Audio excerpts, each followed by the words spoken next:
If you guys are familiar with rap music, the rapper DMX, Earl Simmons, he passed away yesterday on Friday. And man, like this whole week. So what happened was he's had some issues with drugs like his whole life. And he was having some trouble. You guys can look throughout it up. His entire success? Throughout his entire life. Wow. Yeah. And you guys can look it up because I don't want to get into all that. But you know, he was really struggling about a week ago and it wasn't looking good. And I just started like when I was growing up, rap music was something that I kind of found for myself. Like I kind of realized that at a certain point that rap music wasn't really something that anybody kind of gave to me or like here. I mean, I'm sure somebody influenced me or whatever, but it wasn't like from my parents. It wasn't from my culture. It was literally because of where I grew up. I grew up in New York City.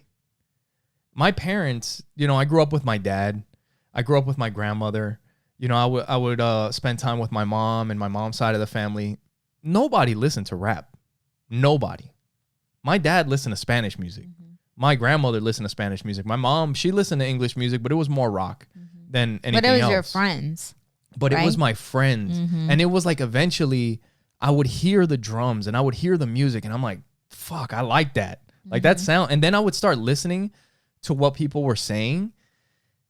And I could relate to some of the music. You know what I mean? And when I remember listening to DMX's music, and there is nobody like DMX. And there's something that I don't want to make it about other rappers and all that, but his music, there wasn't anybody like him. He put everything into his music. You know, people in rap, like they would talk shit about robbing people, spending money, you know, sleeping with women, doing all this shit. But he would give you that. He would give you the stuff that he did. But he would give you the other side too, like how he grew up and how he didn't want, like he'll talk about like I rob and steal, not because I want to, because I have to. He put that in his lyrics. I mean, but wasn't he making a lot of money? Like, why did he have to rob and steal? I don't understand. Well, that's how he came up. So, and for those of you out there that are fans of DMX, if you go on YouTube right now, I think the BET channel or whatever, like they have a history, or it's just like DMX nonstop. Wow. Like they're just playing something. But they also have a series that it's called the Rough Rider Chronicles. So if you check that out, I think it's a bunch of, I've watched a bunch of them. But it's different parts, and it kind of goes through the entire story of DMX and the Rough Riders and the whole thing that happened with that. It's messed up. Like he, in a way, like it's over now. Like the struggle for him is over now. You know, he's had one of those lives. Yeah. Like the fight is over. Because when he was a little boy, like in those videos, like he was a good kid. He was a really good kid. But his mom, yes, you know, wasn't doing what she was supposed to do. His father left when he was like 6 or 7. He didn't have the support. He didn't have the love. He didn't have stability. He used to get straight A's in school. Yep. There was one summer where like I don't know if it's like his mom didn't care, but he was locked in his room for an entire summer, not doing anything wrong. He spent the entire summer in his room, and the only time that he would come out was to go to the bathroom or to get something to eat. Besides that, he would be forced in it, or I think he might have been locked in his room. He said that he had a window, and he would see kids playing outside. Aww. He said that during the summer, he did all his schoolwork over again. Because he had nothing to do. He read every fucking book in that room twice. Yeah. He was a good kid. See, he ended up, because I think his mother wouldn't take care of him or whatever, they sent him to like a boarding school, like an institution. And it completely changed him. And then when you listen to his lyrics, they're fucking hard lyrics. Like that you hear and you're like, damn.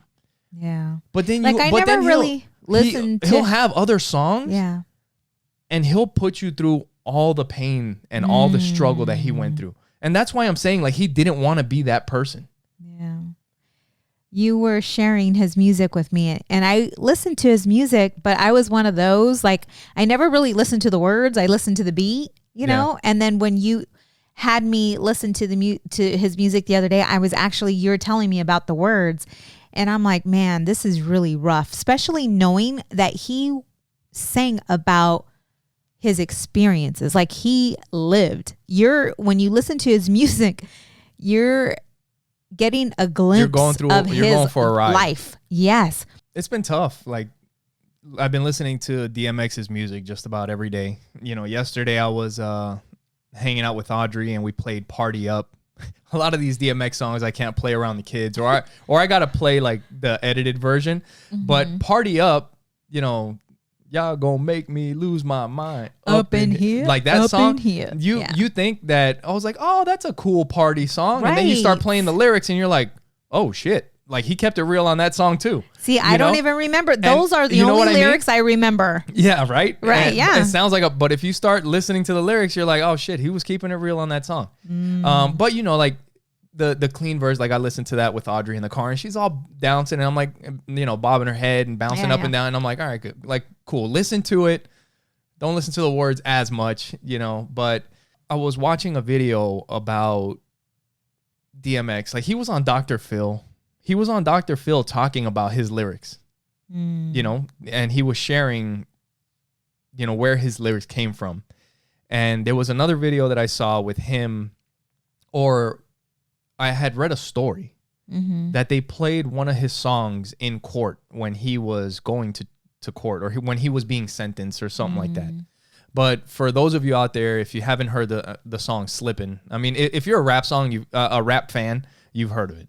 But there's a song called Slippin', and that song they played in court. And that song is pretty much the story of his life. You know, like how his mom didn't want him, how there's a line in there that he said that I was going to be the seed that didn't need much to succeed, because he didn't have shit.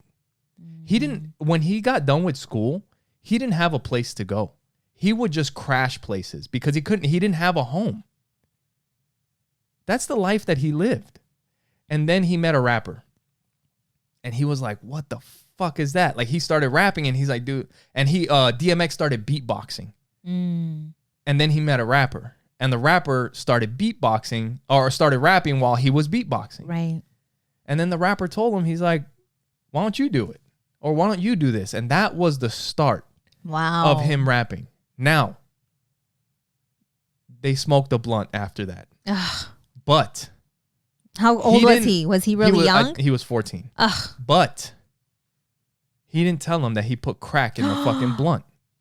You're kidding. And that was the beginning. And he said that, like, even DMX as an adult, he's like, how could you do that? Oh, to a kid. To anybody. But to a kid, you know? But yeah, he had a really, really hard life. And in that song, Slippin', in the very beginning, he says, to live is to suffer. To survive, well, that's to find meaning in the suffering. So deep. That's the beginning of the song. And then he gets into it. So for those of you out there that would like to check it out, make sure you check out DMX's song Slippin' and all his other songs.